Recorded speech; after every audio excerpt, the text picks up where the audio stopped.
Ahí empezamos a grabar la clase. ¿Tienen dudas, preguntas sobre la clase anterior? ¿Cómo les fue con la lectura, por ejemplo, de estas primeras páginas del libro?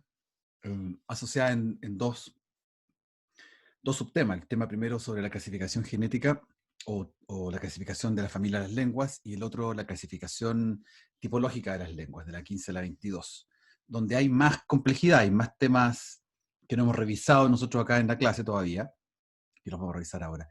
¿Alguien leyó esto? ¿Tiene alguna duda, pregunta antes de empezar? ¿Algo que le haya llamado la atención?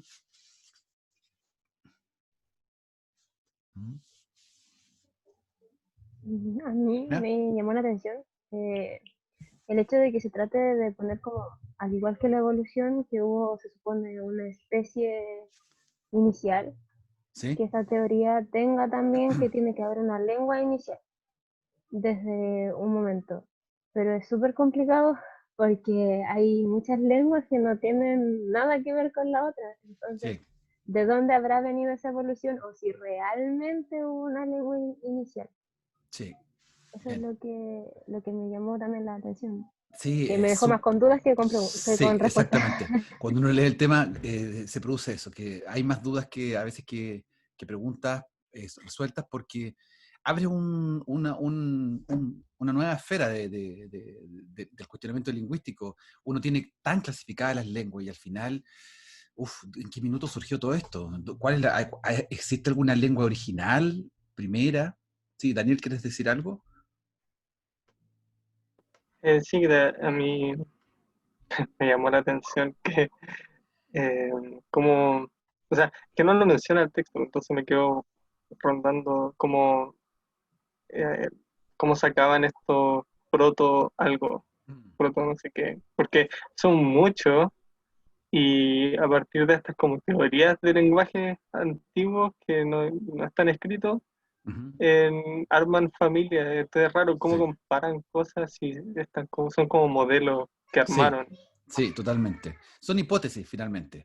Y esto partió, por eso la lingüística de las familias lingüísticas, genéticas, es súper importante, porque esos lingüistas fueron los primeros en Europa, bueno, ya les comentaba, en América del Norte, pero también en Europa, que eso no se los comenté, en Europa, todo lo que tiene que ver con Alemania, Dinamarca, Suecia, hay un lingüista danés, Rasmus Rask, que fue uno de los pioneros en la comparatividad lingüística, y él recorrió toda Europa, incluso fue hasta África, trabajando con lengua. Entonces, lo que ellos hacían era tomar lenguas desde el punto de vista filogenético, o sea, trataban de buscar comparaciones entre listados de palabras y sonidos. Esa era la primera base. Entonces, por eso empezaron a hipotetizar sobre estos proto lenguas, y después se empezaron a dar cuenta que al tener una gran cantidad de información sobre las lenguas, podría ser que existiese un proto-germano, madre o padre de todas esas otras lenguas que podían venir. Entonces, finalmente son grandes hipótesis de trabajo, no son comprobadas 100%. Hoy día hay otras herramientas que nos permiten llegar acá. Así es que la clase de hoy, los que ustedes ya han avanzado, han leído algo, espero que lo entiendan como una clase en que les va a resultar una gran síntesis de lo que son esas páginas, de las ideas principales. Yo creo que les va a quedar mucho más claro todo. Los que aún no han leído, traten de prestar harta atención, porque voy a poner harta información acá en las presentaciones, y voy a tratar de generar un hilo conductor lo más sencillo posible para que se den cuenta de cuál es la clasificación tipológica, que es lo que vamos a ver en la clase de hoy, junto a un ejercicio de trabajo y una pequeña tarea también para que ustedes puedan ejercitar y entender cuál es la metodología que hay detrás. Ya, vamos a revisar muy rápidamente este ejercicio que yo les asigné en la clase anterior. ¿Lograron llegar entonces a los listados correspondientes?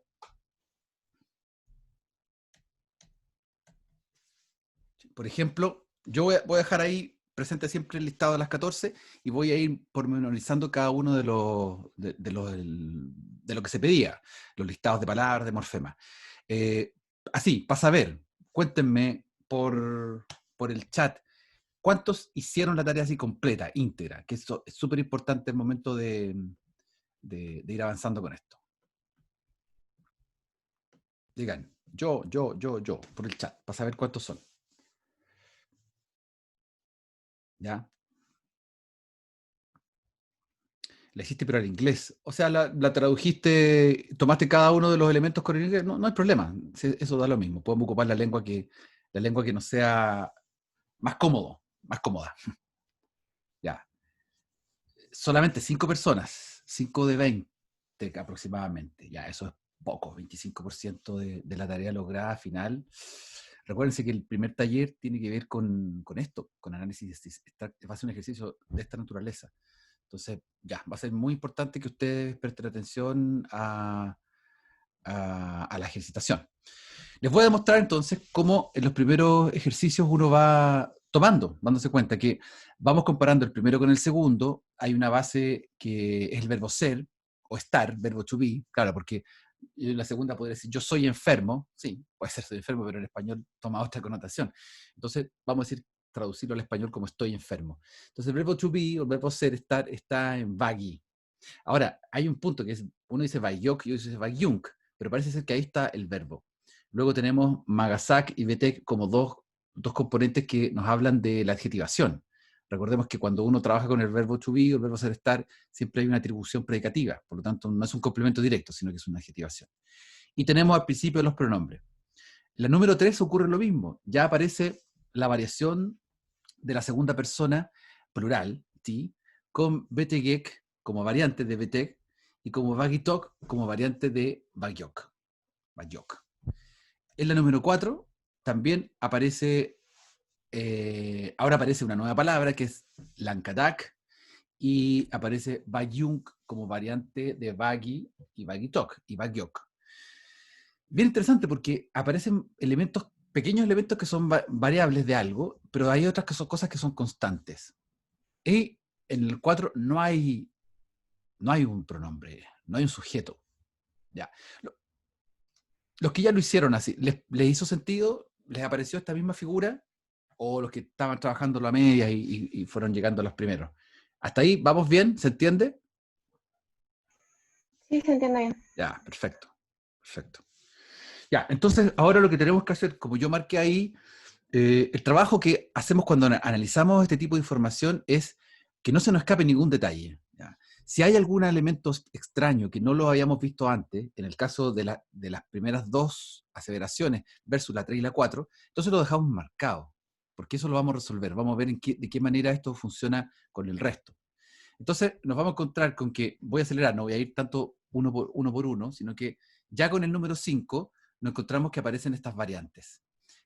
Aparece el pronombre te como segunda persona singular y con eso ya tenemos el catálogo, repertorio de los pronombres personales.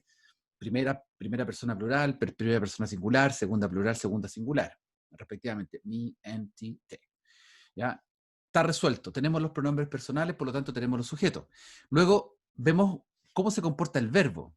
Si el verbo tiene ciertas variantes, ya pudimos ver las posibilidades de variables que tiene el verbo en términos de comportamiento. Entonces, bagyok aparece ser variantes que los elementos ak únicamente aparecen con pronombres plurales. ¿Ya? Parece ser una constante, ¿cierto? Porque en el número 3 y en el número 4, sí, exactamente puede ser. Veamos cuáles son las variantes que están acá, que recogemos. Bueno, ahí está el adverbio nayon, muy. Bagyok, por ejemplo, aparece como ok, parece ser con estoy, y cierto porque bagyok aparecen en la primera, en la segunda. Después bagi aparece con la segunda persona, bagyok con la primera, bagi con la segunda, estamos, bayung con la primera plural. Y la cuarta, Bajitok, es con ellos están. Bajitok, Bajitok, Bajitok, con ellos están, claro. Ustedes están. Ustedes están, sí, ustedes están. Eso, la segunda plural. Ya, me quedé de repente pegado, pensé que me equivocaba en el análisis. No, pero estaba, ok. Ya, dice Daniel que ves parecen ser alomorfos también. Alomorfo, no te entiendo ahí, gas, ¿ves? Parecen ser alomorfos. En el adjetivo, la terminación que Ah, magaz, magasac, ¿eso? no, es que es para la segunda persona singular, Ya. que el adjetivo termina en as o termina en ves. No me As acuerdo o cuál es. es. Ah, claro, porque aparece después en magaz y aparece después ¿Qué un ves? ketbes. Exacto, exacto, ketbes. Ahí están. Ahí yo se lo estoy listando. Ahí tenemos entonces Lancad, Lancadak, Magaz, Magasak, Beteg, Betegek, Ketbes, Ketbesek. Entonces, ya pudimos explorar la irregularidad que hay, o regularidad, no sabemos todavía. Parece ser que, ¿por qué ak, ek? Entonces, primera parte, logramos separar todos los morfemas que se presentan en esta muestra. Luego, pudimos estructurar las clases de palabras, ¿ah? O las clases de morfemas gramaticalmente hablando. Y la siguiente pregunta es, ¿por qué hay una variación en ac, ec? ¿Cuál puede ser la respuesta a eso? Es la variación entre plural y singular. Variación entre plural singular, ac, ec. ¿Sí? Lo O encontramos, sea, por cuando se ejemplo, le agrega el ac y el ec es para el adjetivo que acompaña a un pronombre plural. ya, dale el ejemplo. Dale ejemplo al tiro. ¿Cuáles serían? Número, Por ejemplo, en el 1 es ¿ya? plural y se usa magasak. ¿Ya? Y en el 5 la persona es tú, pero es singular, entonces usa solamente magas. Ya. En Lancadak ocurre lo mismo. Gracias, Andrea. Andrea, no me fijé. Andrea hablaste, ¿cierto? No, Sí. Sled. Soledad, perdón. Eh, ¿Qué les parece? ¿Se puede aplicar esto mismo a otra de las palabras que aparecen acá? Doy la palabra a otra persona que no haya hablado. Yo diría que sí, pero encontré una excepción, que sería la número 11, ¿Ya? porque como una excepción a esta idea de que cuando es plural se le agrega el ak o eke, porque el 11 es you de plural y dice magas, Claro. no No dice dice magasak, Magasak. No dice claro. Magasak. Entonces no sé si será una excepción o... Interesante. ¿Ya? ¿Tienen más ideas? ¿Qué otra cosa podría ser? ¿Qué más podríamos estar... ¿Qué más podría estar pasando? Desde el punto de vista de los sonidos también. Eso es importante revisar.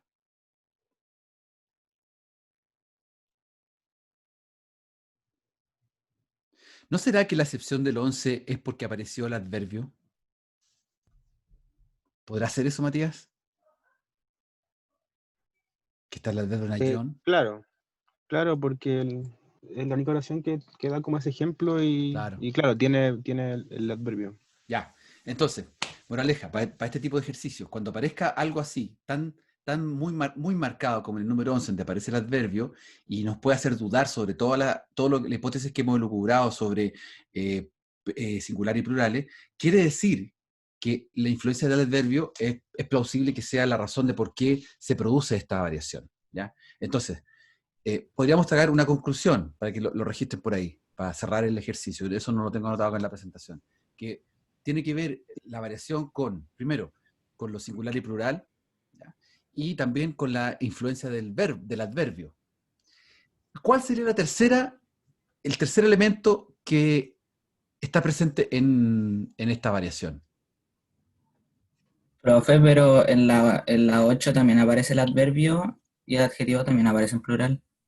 Ya, pero es que puede ser una variante, o por algo también está el adverbio. Es que eso yo lo dejaría, porque como no tenemos más información, yo lo pondría como una nota al pie. Diría, es posible que esto sea, que hay una variante. porque también acuerde que la lengua no es estrictamente matemática, y esa es una de las razones por qué la traducción no puede ser automática, porque no es matemática pura. Tienen harta matemática la lengua en sí, la construcción, pero no es matemática pura en estructura de superficie, tiene unas contradicciones que no sabemos explicar. Entonces yo lo dejaría como una nota al pie. ¿Ya? Eso también va importante. Todos los ejercicios que hagamos no son perfectos en forma 100% íntegra. Lo que es perfecto, o entre comillas, pertinente, es que ustedes puedan hacer una hipótesis del análisis lingüístico.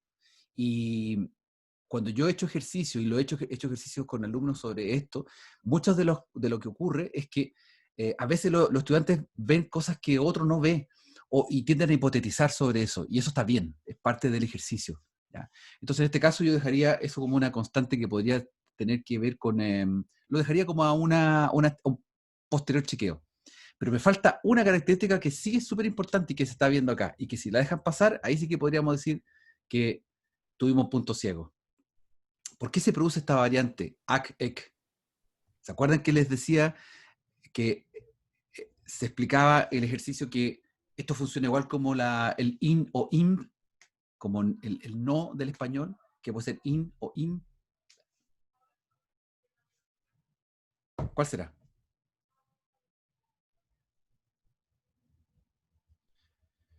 A nadie se le ocurre. Miren, Magasak, Betek, Betegek, ¿Las vocales? las vocales, totalmente. ¿Tiene la palabra? Totalmente, el húngaro es una lengua súper vocálica y lo que hace es tomar vocalmente, sigue la estructura de la vocal. Fíjense que hasta en español nos pasa eso.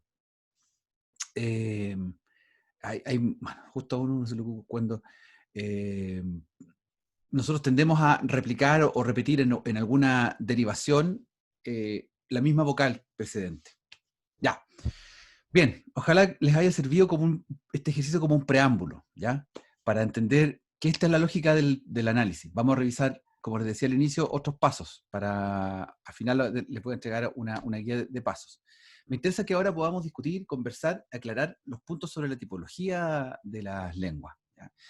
Si tuvimos ya la clasificación genética que nos entregaba el origen de las lenguas, y que va a ser siempre una cuestión muy importante, la clasificación tipológica se preocupa de entregarnos la estructura de una lengua en particular y la comparación con otras lenguas con las cuales podría asimilarse de este punto de vista y no de otro, ¿ya? Por eso mismo es que cuando uno toma el inglés y el ruso, podemos entender que pertenecen al tronco indoeuropeo, que son parientes desde el punto de vista genético. Pero también podríamos mirarla desde el punto de vista tipológico, a la vez, y da la casualidad que morfosintácticamente se comportan bastante similar, o sea, tienen estructura sujeto-verbo-objeto, que es la estructura que también comparte con el español. O sea, parece ser que las lenguas del proto-indoeuropeo o del tronco indoeuropeo son generalmente lenguas sujeto-verbo-objeto, y eso hace que nosotros podamos aprender francés o italiano o portugués de una manera más rápida que si aprendemos una lengua que tiene orden distinto, ¿ya? La clasificación genética que explicaba al inicio cuando di el ejemplo de Rasmus Rack, el lingüista danés, él fue uno de los precursores de la filología, como una rama de la lingüística que toma expresiones idiomáticas, cultura, literatura, o sea, toma todos estos elementos para poder, piensen ustedes que antes, estamos hablando de, no hace más, o sea, estamos hablando de 2 siglos atrás, 3 siglos atrás, no teníamos una radio para poder, algún componente del teléfono para grabar a nadie. Entonces, mucho de lo que hacían los lingüistas era, o hacían entrevistas y tomaban notas, o bien cotejaban con bibliografía, con literatura impresa.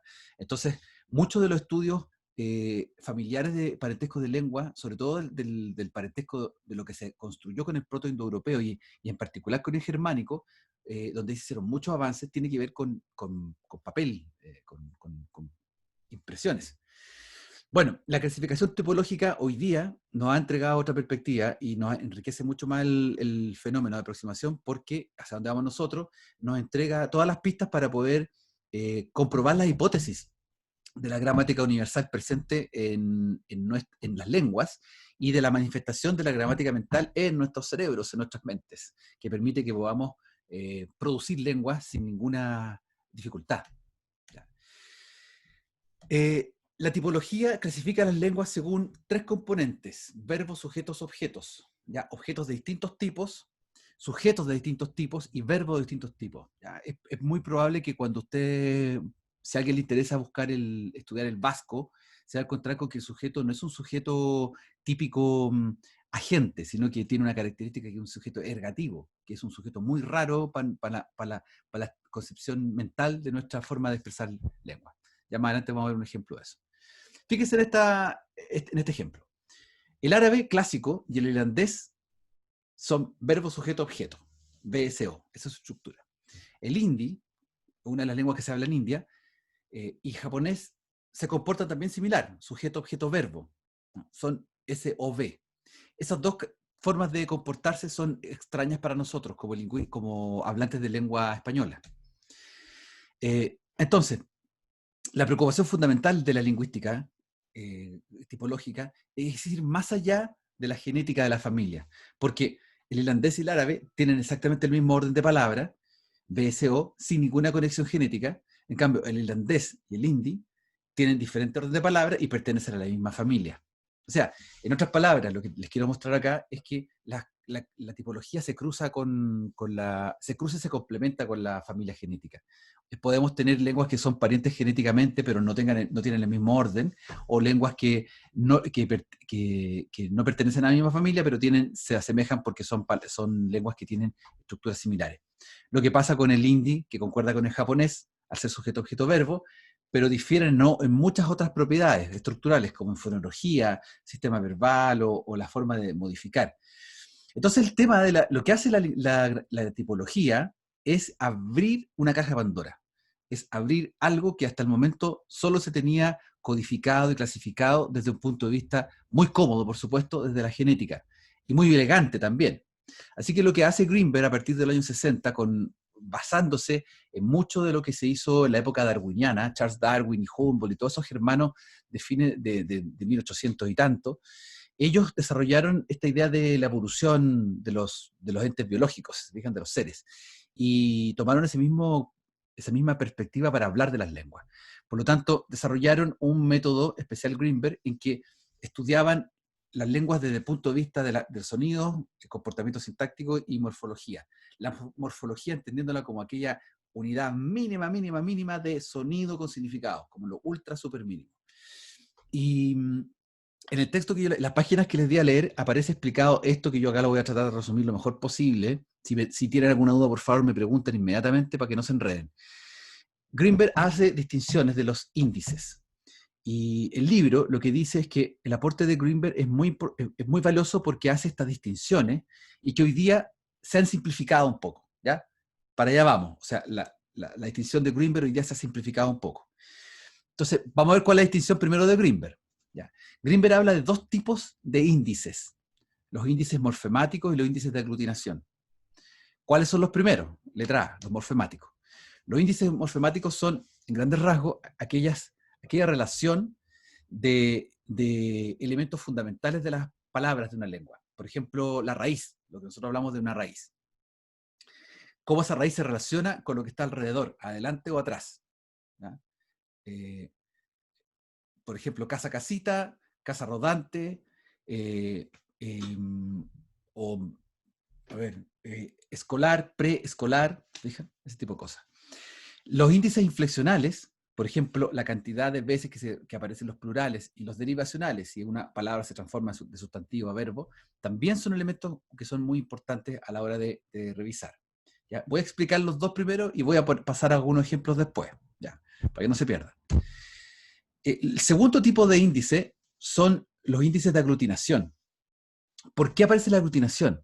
Porque cuando en el primer índice, o sea, la primera gran cantidad o número de veces que aparecen prefijos, afijos, infijos, cambios de categoría gramatical entre estos morfemas, cuando eso no se nota tanto, cuando no está de manera muy explícita por los porcentajes de frecuencia, Greenberg dijo, es que acá hay otro componente que se está dando y que nos puede hablar de cómo son las lenguas. Y eso se le llama el índice de aglutinación o grado de aglutinación, que es, ahí yo tomo la definición precisa que aparece en el libro, la proporción precisa de morfemas adyacentes para entregar las unidades de significado a una estructura morfológica.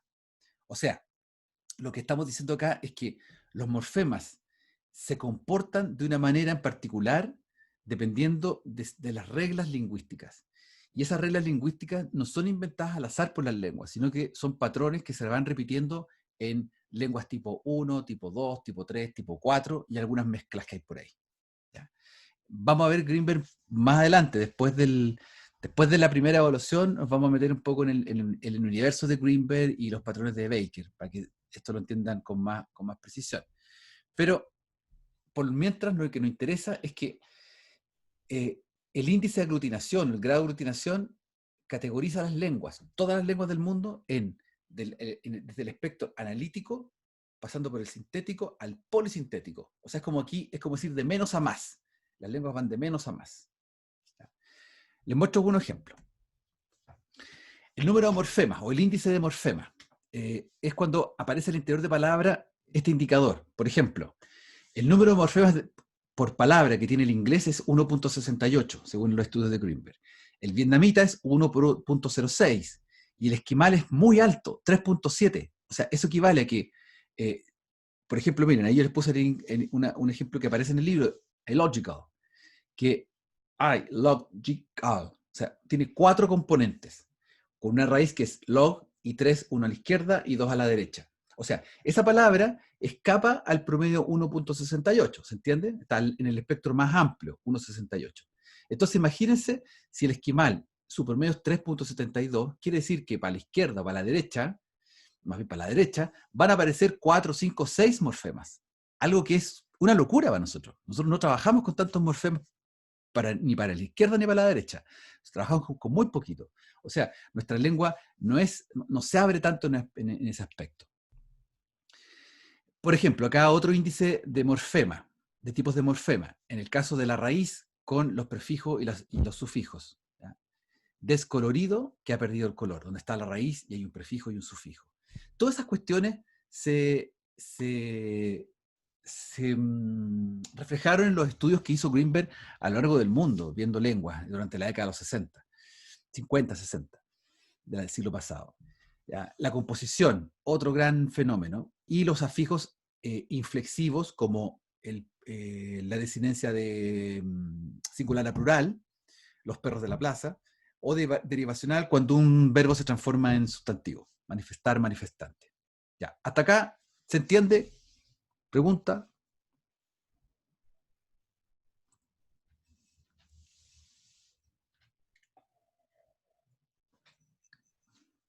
¿Sí? Daniel, bien. Vale, gracias por la respuesta. Es la manera que tengo de chequear que vayamos bien.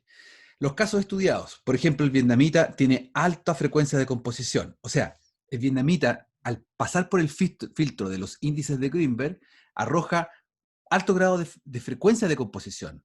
Fijan, uno de los 1, 2, 3, 4. De los 4 índices morfemáticos, el índice de composición, el más potente para vietnamita, pero cuando se ve desde el cuarto índice de los afijos, eso aparece en 0.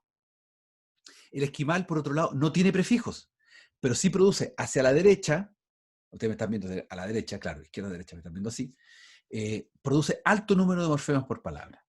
El Swahili, que es una de las lenguas estrella de toda la vida, porque el Swahili fue como una gran revelación para los lingüistas cuando fueron a estudiar África. Los primeros lingüistas que llegaron a África se encontraron con el Swahili y se enamoraron de la lengua, y hoy día el Swahili es una lengua de culto. O sea, para un lingüista es una lengua de culto. Es como, si uno tiene un ejemplo de Swahili en una clase lingüística, wow, es como top. El Swahili tiene 3 veces más prefijación que sufijación. ¿Ya?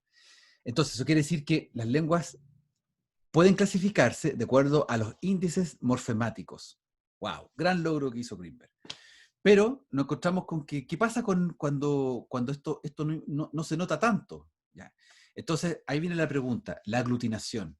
La aglutinación va a tratar de mostrar cómo una lengua se comporta a nivel más sintáctico. No solo morfemático a nivel de palabras, sino que empieza a abrir la relación con otros morfemas en una estructura de enunciación. Vania, dices, desde esta aglutinación de morfemas nace el mito de las 40 a más palabras para el nivel de los esquimales. Sí y no, sí, pero el mito de las lenguas de los esquimales, claro, tiene que ver con esta gran capacidad que tiene supuestamente el esquimal para retratar la realidad por el relativismo lingüístico, en que se supone que yo me pongo ciertos lentes y veo con esos lentes una realidad y los esquimales ven la nieve, ven 45 veces la nieve de una manera distinta a nosotros. Bien, les presento lo que es la aglutinación. La aglutinación, para entenderla, fíjense, recuerden el ejemplo del gerundio y se van a acordar de lo que es la aglutinación. O sea, es como una capacidad predictiva que tienen las lenguas para empezar a armar frases u oraciones. El gerundio en inglés o en español es un comportamiento de aglutinación, como cuando yo quiero transformar un infinitivo a un gerundio, pongo el ing, o pongo el ando, caminar caminando, por ejemplo. Pero existen formas irregulares, por supuesto, y aquí es donde nos falla la matemática, como nos estaba fallando en el ejercicio del húngaro. No existe slept, ¿ya? Existe slept. Entonces eso genera una baja predictibilidad de aglutinación. ¿Ya? ¿Cómo se resuelve eso? Ya lo vamos a ver. El índice de aglutinación va a variar en las lenguas y va a ser un factor clave, porque va a permitir que, por ejemplo, el esquimal arroja 0.3 de aglutinación por palabra, el suajili arroja menos 0.67 y el inglés arroja 0.30. Quiere decir que la aglutinación, como en el caso de walking, es una aglutinación normal. Pero si el esquimal arroja 0.3 por palabra, quiere decir que el esquimal tiene una propiedad de ir completando todos los elementos con elementos externos que están fuera de la palabra. ¿Ya? Eso lo vamos a ver con ejemplos. No se desesperen todavía. Entonces, acá estaba lo que yo mencionaba, que la clasificación se ha simplificado para unificar los índices en una mirada progresiva de la incorporación de morfemas.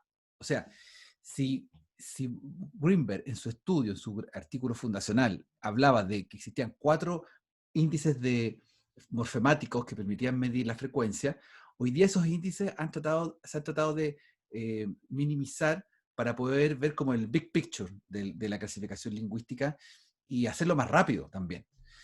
Una de esas maneras ha sido clasificar de esta forma, que las lenguas que tienen una frecuencia de aglutinación de morfemas baja se les llaman analíticas.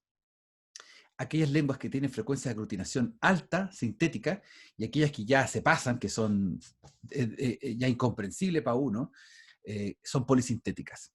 Las lenguas más difíciles del mundo para hablar, para aprender, son las polisintéticas, como el esquimal, por ejemplo.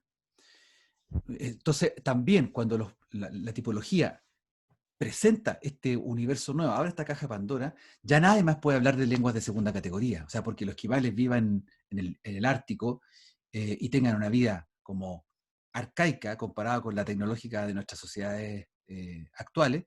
O sea, si fuera por ese lado, querría decir que los esquimales son superdotados intelectualmente y nosotros somos con un coeficiente intelectual muy bajo porque hablamos una lengua que no tiene grado de complejidad de la polisintética.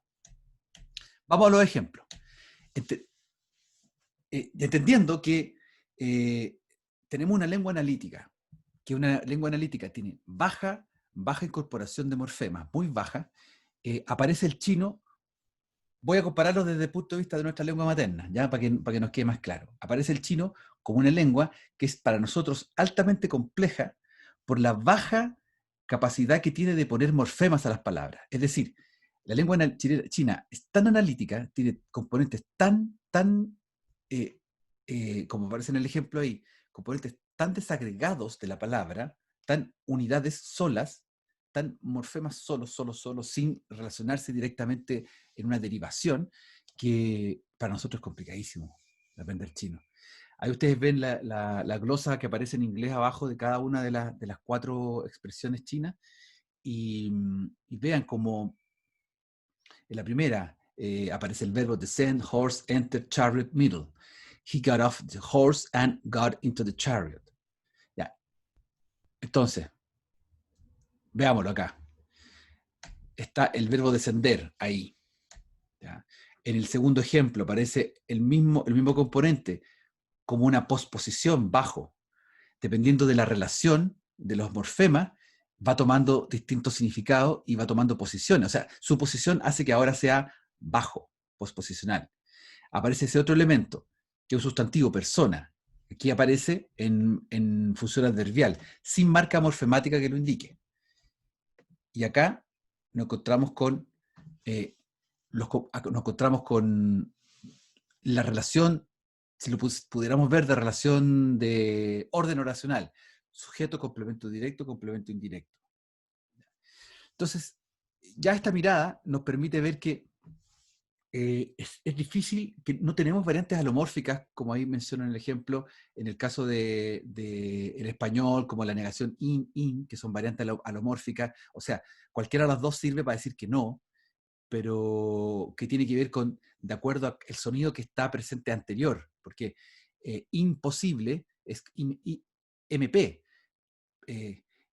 Inverosímil aparece con IN V corta o V. ¿Ya? Entonces, son variaciones alomórficas, también en inglés, pero acá pareciera ser que no existe eso y produce una mayor complejidad porque el repertorio parece ser más amplio de lo que uno cree.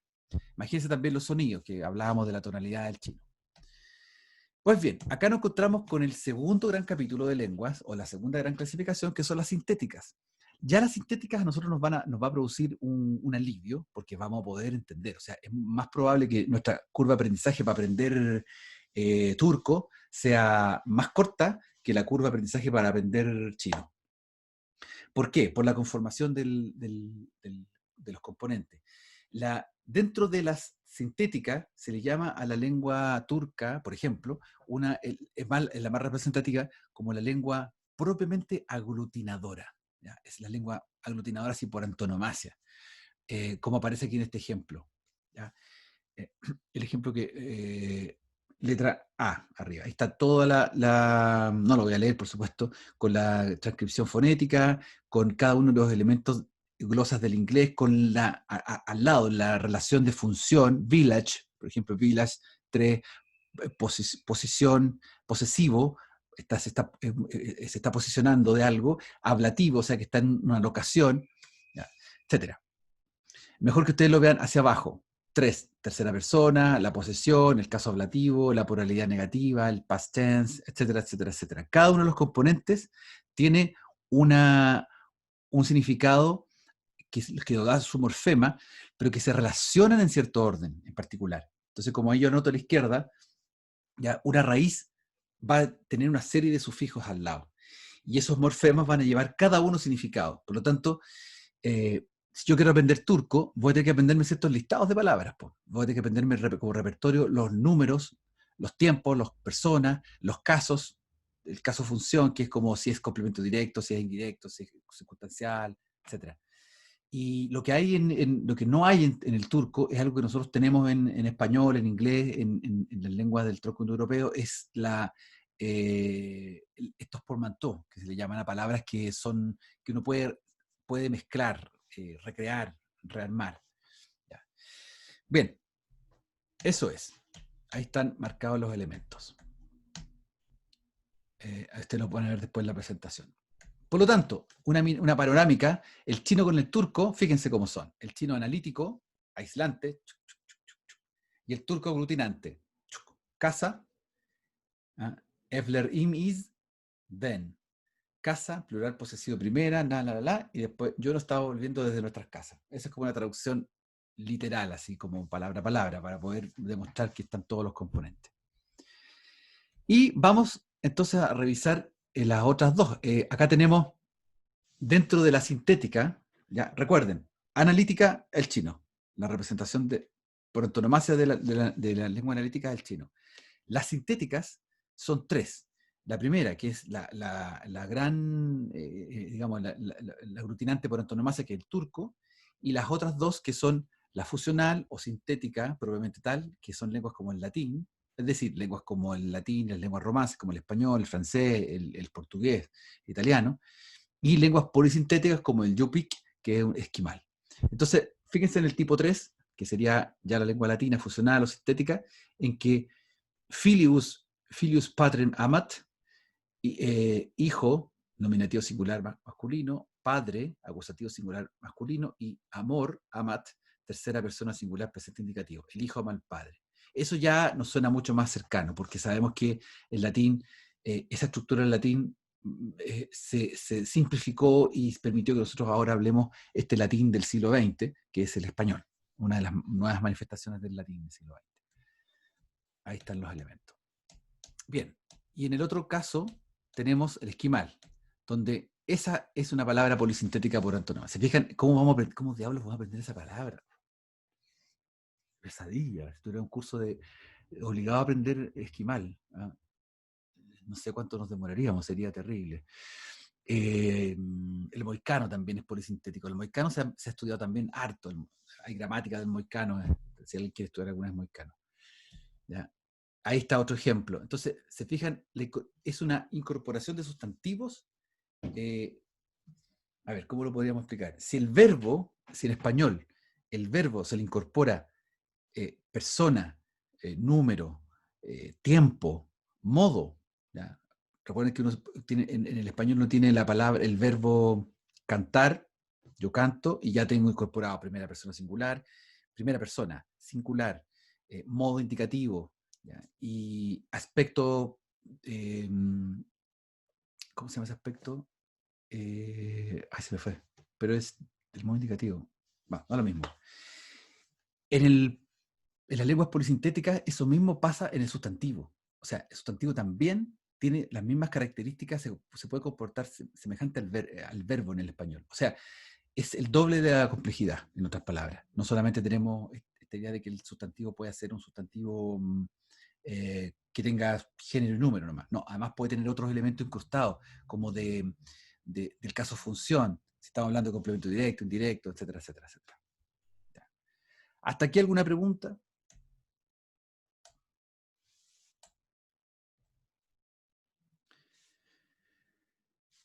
Greenberg postuló el orden de las palabras. Ahí hay un mapa donde aparece, para que ustedes dimensionen el trabajo que se hizo a lo largo del mundo en zonas que exploradas. O sea, la idea del lingüista como un explorador hacia lo Indiana Jones metido en la selva fue tal cual. Así. Daniel. Sí, que no me quedó claro en el texto como qué diferenciaba entre una lengua aglutinante, no sé, y una ¿Aglutinante? fusional. ¿No te quedó claro eso? No. Ya. Bueno, de partida, piense que yo ahí les puse los nombres posibles. A la fusional se le llama también sintética o inflexiva, a la polisintética incorporante, etc. Ya, la diferencia de la fusional como el español versus la aglutinante como el turco es que el turco toma un elemento aquí, ponlo a la izquierda y aglutina hacia la derecha todos los componentes que tienen que ver con ese elemento nuclear. Por eso se llama aglutinación. En cambio, nosotros lo que hacemos en la fusional es que diferenciamos, sacamos de todas estas cosas que están para el lado, nosotros las tomamos y las ponemos en un repertorio donde asignamos, no desde una palabra, sino asignamos como distintas palabras, le asignamos información. Entonces es un digamos, un balance, digamos, las lenguas fusionales son más balanceadas, porque le entregan económicamente menos información a cada palabra y hacen que yo pueda decir con una palabra, con dos palabras, yo puedo decir muchas cosas. Papá, hijo, ¿ah? Papá, hijo. El papá del hijo. Uno puede hacer esas relaciones. En cambio, en la aglutinante yo necesito empezar por escoger un elemento sustantivo para poder empezar a aglutinarle elementos por el lado. Y eso hace que sea más complicado. ¿Ya? No sé si te vas quedando más claro por ahí. Igual tienes que ver ejemplos. En el libro hay más ejemplos de eso. No va a ser tan sencillo. Yo tengo una duda. ¿Otra más? ¿Daniel Galdames? Sí, o era eso. ¿Hay alguna pregunta? Miren este ejercicio, que se los voy a dejar en el Classroom, para que practiquen. Malayo indonesio. Ya. El malayo indonesio es una, o sea, el malayo es una lengua particular y el indonesio es una variedad del malayo estandarizada. Entonces, esta lengua es como una lengua muy correcta, digamos, en el sentido de que cualquiera puede entender este tipo de lengua. No es como lo mismo que pasa cuando uno ve una película y está traducida en México, uno como que no nota si es un español de México, se dice, español latinoamericano, ya, ok. Lo puede entender un colombiano, un español, un chileno, lo que sea. Esto pasa lo mismo, este malayo indonesio es como eso. Fíjense las expresiones que hay ahí. ¿Pueden identificar rápidamente cuál es cuál? Ini Kuda, este es un caballo. Ini Ali, este es Ali. Ali Bagus, Ali es bueno. Ali Menjual Kuda y tú. En Ini Kuda, ¿cuál es la palabra? ¿Qué significa Ini? ¿Qué significa Kuda? Kuda es caballo. Kuda es caballo. ¿Por qué dices eso? Porque en el 4 dice, también menciona caballo y la palabra que se repite es Kuda. Ya, ¿y qué es Ali? Ali, Ali. Ali. No propio. No sé. Ali es el protagonista de nuestra historia. Esta es la historia de la vida de Ali. Ali, sus caballos, sus mercancías, su venta de ropa, esto es Ali y la vida de Ali. Perfecto, entonces ya despejamos que Ali es nuestro protagonista. Por lo tanto, en la número 2, donde dice Ini Ali, Ali debe ser Ali, por supuesto, y debería estar relacionado con Ini, ¿cierto? Ini Ali debe ser este es Ali. ¿Sí? Sí. Entonces, cuando dice Ini Kuda, Ini debería ser este es y Kuda el caballo.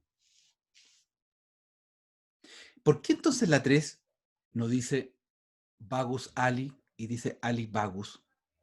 Si vimos ya que todo lo que está a la derecha, porque en la número 2 dijimos que este es Ali, y ni Ali, y en la 3 dice Ali Bagus.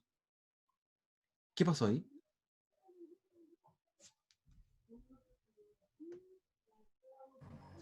Si uno ve las otras oraciones, es como que el es no lo usan, no hay palabra para es.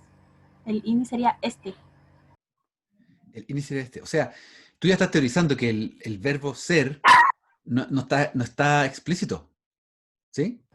Sí, eso. Eso, ya. Podría ser que no está explícito. Bien. Esa es una hipótesis. ¿Te fijan? Ya Soledad lanzó una hipótesis. Puede ser que sea algo así. Podría ser que el demostrativo va a la izquierda y el adjetivo a la derecha del sujeto.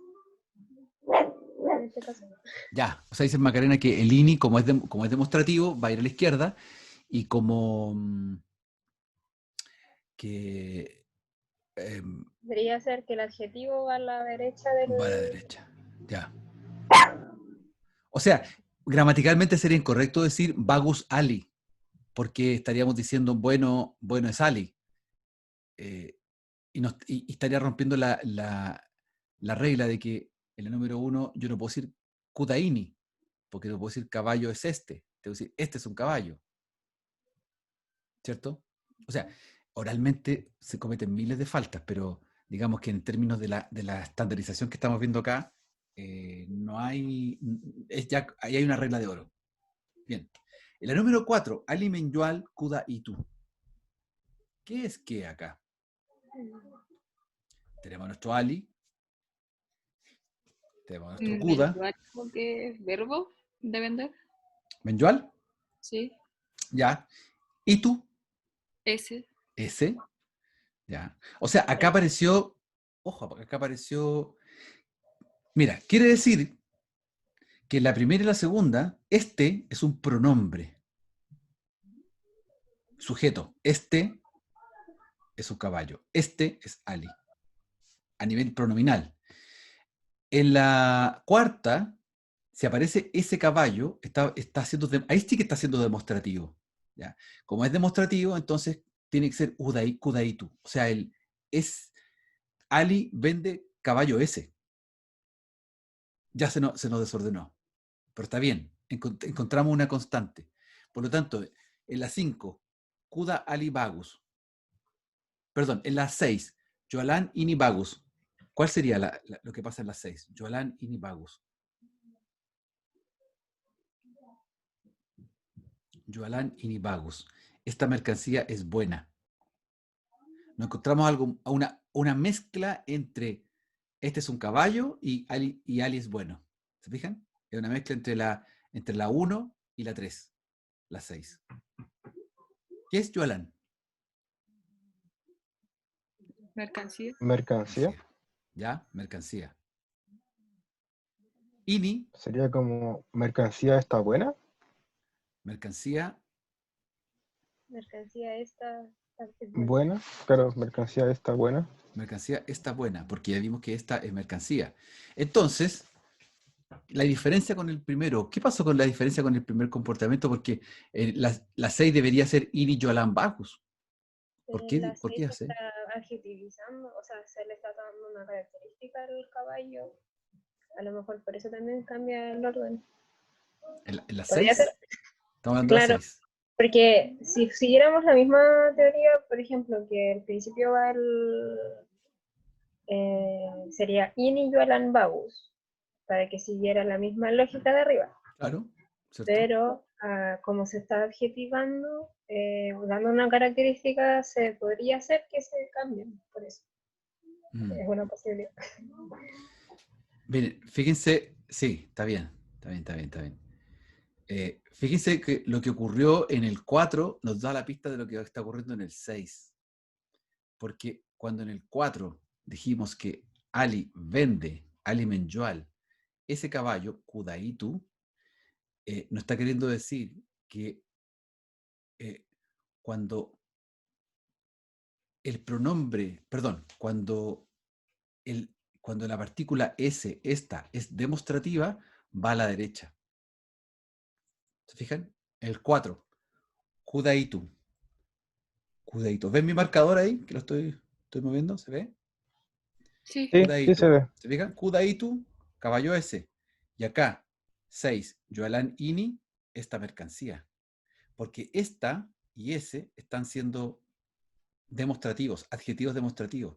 En cambio acá, este y este de 1 y 2 son pronombres. Por eso es que cuando son pronombres van al principio. Cuando no son pronombres y son demostrativos, van a la derecha. Ahí descubrimos una regla. El número 5. ¿Sí? ¿Captaron todo? O sea, ¿Pregunta? lo que va como a la izquierda es a lo que se está refiriendo directamente. Me refiero, por ejemplo, a los primeros dos ini. O sea, claro, este está haciendo de pronombre. Claro. Y abajo también se está refiriendo, por ejemplo, en la 6 que dice esta mercancía a lo que se refiere, entonces va antes también. Va después. Porque esta mercancía conforman el sujeto completo. En cambio, en la primera, ini, primera y segunda, este y este, estos son los sujetos. Este. En cambio, acá en esta mercancía, eso es el sujeto. Si dijera, esta es buena, ¿cómo sería si dijera, esta es buena? No dijéramos mercancía, sino que esta es buena. ¿Cómo se escribiría eso acá? Esta es buena. Inibagus. Inibagus, exacto. Bien. ¿Se fijaron? ¿Se fijaron? Nosotros no sabemos malayo o indonesio, pero ya entendemos cómo funciona para formular una oración simple con verbo ser. ¿Sí? ¿Se entiende o no? ¿Alguien tiene alguna pregunta? Fernanda, Gustavo, José, No, Javiera, ninguna, por ¿no? ahora. Tamara. Ya, entonces, en el número 7 nos encontramos con Kuda Individual Oleh Ali. Este caballo es vendido por Ali. Ya, ahí hay otra complicación. En el 8, Ali Penjoal Cain, Ali es un vendedor de ropa. Bien, les voy a dejar esto para que ustedes lo terminen. Yo les voy a dejar, miren, el ejercicio es el siguiente, hasta acá. Traducir al inglés, traducir al malayo indonesio, etc. Yo les voy a dejar esto después en el Classroom con la respuesta, porque nosotros la próxima semana tenemos semana de receso. Y después volvemos de nuevo. Y tenemos la primera evaluación, que es el taller. Entonces les voy a dejar este material. Además, les voy a dejar este otro material, que es el paso a paso de un análisis. Ya, les voy a explicar también. Este otro ejercicio que se juega se analiza el persa, y les voy a dejar aquí mismo, en el Classroom, el ejercicio con un documento donde se explica paso a paso cómo se analiza desde el 1 al 7. Del 1 al 7, el desglose de cada una de las formas. Por lo tanto, van a tener dos oportunidades para el primer ejercicio que estábamos revisando, para que lo hagan solo, y yo se los voy a dejar mañana en el Classroom para que lo vean, y este también se los voy a dejar ahora mismo al terminar la clase con la respuesta. Traten de no ver las respuestas al tiro, ¿ya? Para que funcione. Véanlo desde el punto de vista de hacer el ejercicio, ¿ya? Y después se lanzan a cotejar. Ya entendieron más o menos la lógica. Uno tiene que ir comparando los enunciados, viendo cuáles son los elementos que se repiten, cuáles son los que cambian, y también registrando las variaciones aparentes de orden que nos podrían estar indicando alguna función. Bien, ¿alguna pregunta final?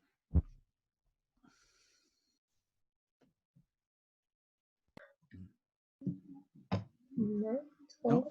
Bien, Yo tengo una duda, entonces pero no ¿sí? relacionado con la materia, sino con la evaluación. ¿Va a ser Sí. igual a esto? Análisis Igual, de... exactamente igual, Ah, sí. ya. Un ejercicio igual a este. Yo les voy a entregar el ejercicio en la clase, ustedes tienen toda la clase para desarrollarlo.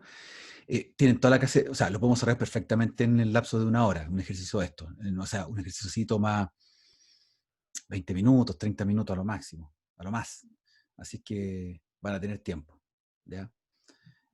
Por eso les voy a dejar ese material para que lo revisen durante esta semana, y bueno, cualquier duda, cualquier momento me escriben. Yo la próxima semana estoy trabajando como si nada, así que no hay ningún drama. Me escriben y yo les contesto cualquier cosa. Si tienen alguna pregunta, que tienen varios alguna duda, me escriben copiándose para que todos reciban la respuesta, la misma respuesta, y les ayude a estudiar. Eso sería también útil. ¿Mm? Pero Ya. básicamente lo que tienen que hacer es practicar con estos dos ejercicios, y con eso van a andar bastante bien. Ya pues, nos vemos entonces. Que estén muy bien. Profe, Éxito. a propósito, antes de esto, ¿Sí? en cuanto a la segunda evaluación, entonces también sería algo similar que No, vamos pues a la hacer. segunda es un proyecto. O sea, ese proyecto, a eso me refiero. La segunda es un proyecto que ustedes presentan una lengua. Ay, Sí, sí. Que tiene análisis lingüístico, porque ustedes van a tener que analizar la lengua que van a presentar, por eso todo esto les va a servir. Pero es una ya. presentación de una lengua, a elección, para que lo pasemos bien revisando lenguas distintas.